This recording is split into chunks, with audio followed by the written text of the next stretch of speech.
Hi, it's Sylvester. I've made 2 videos about Fight Club so far. I'll link a playlist to those videos in the top corner if you'd like to check them out. It's my favorite movie and I have a lot to say about it. I summarized the plot of Fight Club in both the other videos I made about Fight Club, and I don't feel like doing it again, so this video probably won't make any sense to you if you haven't seen the movie.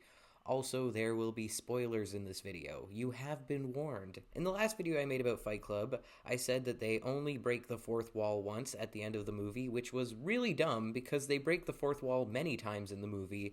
I just wanted to point out that I messed up. Also, I said that Marla grabbed the narrator by the balls at the beginning of the movie, but apparently she actually stomps on his foot. To me, it looked like she was grabbing his balls, but I guess I was wrong. My bad. Now, I know that the first rule of Project Mayhem is you do not ask questions, and the second rule of Project Mayhem is you do not ask questions.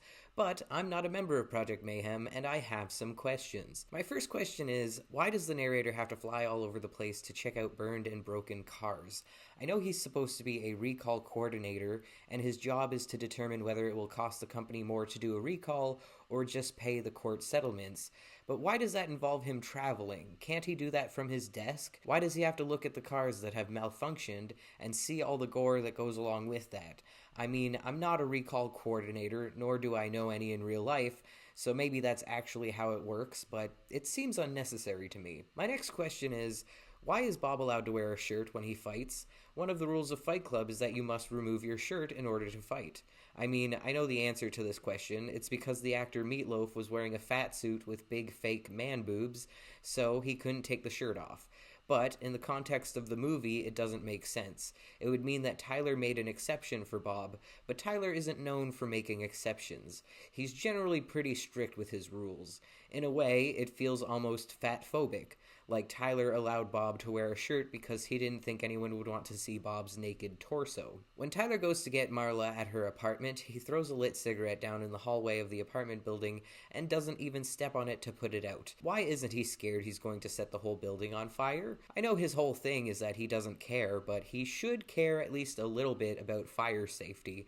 I'm just saying. Who calls the police when Marla tries to kill herself? Oh, fuck. Somebody call the cops. Was she discussing her suicide attempt so loudly that her neighbor heard her through the wall? Did the narrator find another phone and call for an ambulance for her? Did she call someone else before she called the narrator? Did Tyler call the cops just to give him an excuse not to stay at Marla's, therefore forcing him and Marla to go back to his place? I don't know. Speaking of the scene where the paramedics come for Marla, why does Tyler start dancing in the hallway?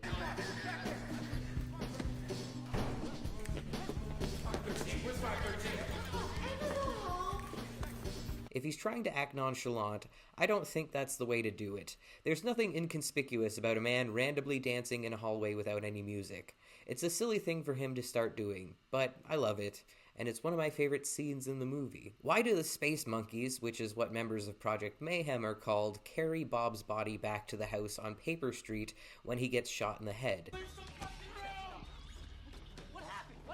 That house is canonically in the middle of nowhere, and Bob is quite a heavy dude. And once they get him back to the house, they panic over what they're going to do with the body.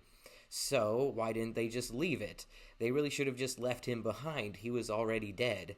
I'm just saying. Also, when members join Project Mayhem, they're required to have $300 personal burial money. $300 personal burial money? Yes, sir. But Bob's body just gets buried out back, seemingly for free, so I'm confused about why they needed $300 for that. When Tyler is cutting out articles from newspapers related to the activity of Project Mayhem, one of the headlines reads, "Performance Artist Molested." And molested is in quotes. When you pause the movie and try to read the article, it's seemingly about something unrelated, and they just put filler text in. What do they mean by molested? Was a performance artist sexually assaulted by the Space Monkeys? Why is molested written in quotes? I have many questions. Why do some Space Monkeys have to shave their heads, but others don't? Angelface and Bob notably don't end up having to shave their heads, and it feels like they're getting preferential treatment. Maybe the actors didn't want to get rid of their hair, or maybe it was because they are significant characters, so they needed to visually stand out from the rest of the Space Monkeys, but it still doesn't make sense in the context of the story. Also, there's at least one other Space Monkey who doesn't have a shaved head, so if they were trying to make Angelface and Bob stand out, Why does this other random space monkey get to not have a shaved head? It just doesn't really make sense. When Tyler is giving his little "do not fuck with us" speech, you can see that he has a chipped front tooth, which makes sense because he fights a lot, but I'm wondering how they managed to do that. I'm sure Brad Pitt didn't actually get a chipped tooth for the role, so was it CGI or black tooth paint? I'd be interested in finding out the behind the scenes of that because it looks very convincing. And that's all the questions I have, for now.